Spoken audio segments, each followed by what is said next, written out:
Hello everyone, welcome back to my channel. If today is your first time of being here, you are highly welcome. My name is Jessica Rema. In today's video, I'll be sharing with you guys on how I prepared this yummy and fluffy akara with red bell pepper and ginger. Adding ginger and red bell pepper to akara is an experience you will never forget.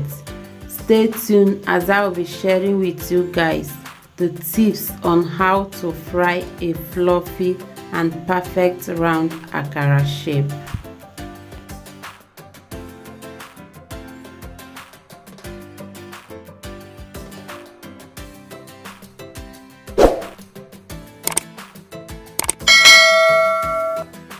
So here I've got 2 cups of black-eyed beans, already washed and soaked in cold water for half an hour. Yes, I used my hand to wash this. You can use your blender as well. To this, I'll be adding red bell pepper and 1 scotch bonnet, salt, a piece of ginger and 3 cloves of garlic. I use this garlic basically in place of onion. Now using my blender, I'll be blending the whole thing together.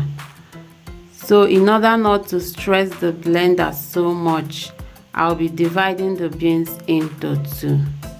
As you can see, into this I've added all the red bell peppers and the scotch bonnet, the garlic and ginger. So now I'll blend it until it is smooth. As you can see, the red color that the red bell pepper has given to this akara, just like using tatashi to make akara. Now I'm blending the second batch. Remember, in blending beans for akara, you don't need to add so much water. That is why it is very important to soak the beans in a cold water for at least half an hour. So this is the beans after I've blended it. The first batch is a little bit red because of that red bell pepper and the scotch bonnet. So now I will stir this in one direction with a high speed for at least 5 to 10 minutes. The more you stir it, the better, depending on how your strength can carry you. This gives the akara that fluffy texture after frying. So stir this until you notice the beans is rising. Now I will add a little salt. Remember, beans don't need much salt. So I will stir this again for another 5 minutes before I will start frying. At this point, if it is too thick, you can add more water, but this is just a perfect consistency. Into a deep frying pan, I'll add enough oil, at least a liter of oil, depending on the size of the frying pan. I divided the akara into 2 parts, and this is what I'll be using in scooping the akara. You can use your ice cream scooper as well, or you can as well use your hand. So this is how I scoop it. Remember, your oil don't have to be too hot. If it is too hot, the akara will just scatter. And if it is too cold, the akara will start soaking oil. So your heat has to be on medium heat. So after you've scooped the akara, you don't have to turn it over immediately like so many people do. You have to allow it to cook one side at a time. So now I'm going to allow this to cook on a low medium heat for 2 minutes. before I will turn it over. So after 2 minutes, I'm turning it over. As you can see, the other side is done. Then I will allow the second side to cook, to fry for another 2 minutes, and the akara is done. This is just the secret in achieving a perfect round akara shape. Don't turn it over immediately, and let it cook one side at a time.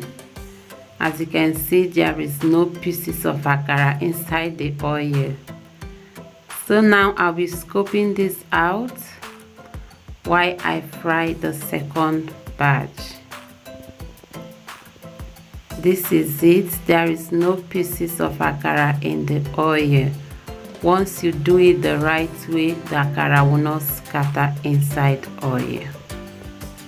Very yummy.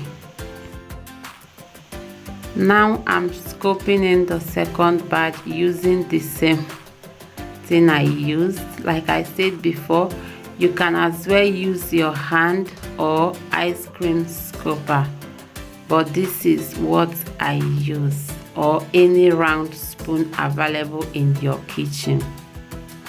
Just as easy as that.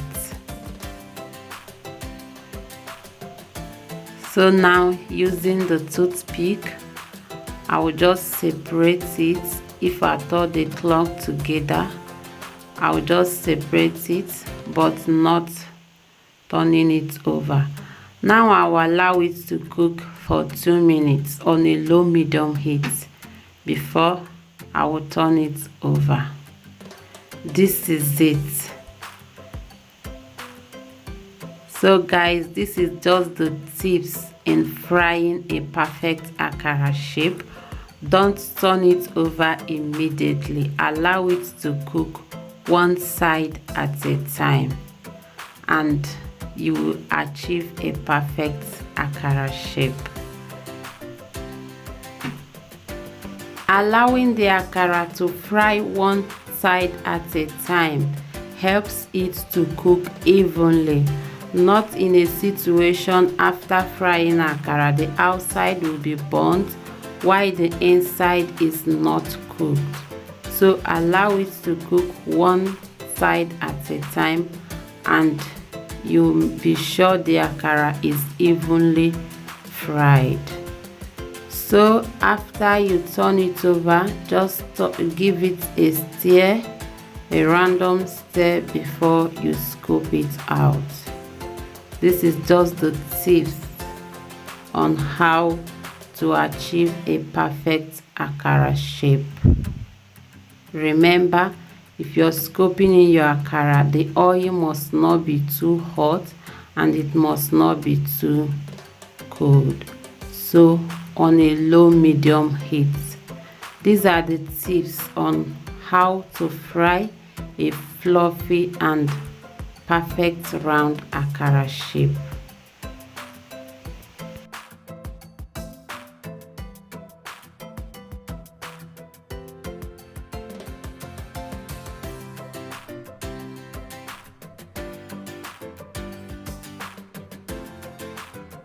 Always remember to remove any pieces before scooping in the second batch.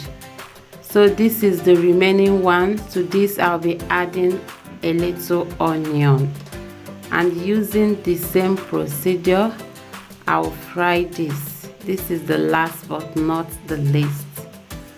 So why I didn't add onion to the other one is because my children, they don't like seeing onion at all.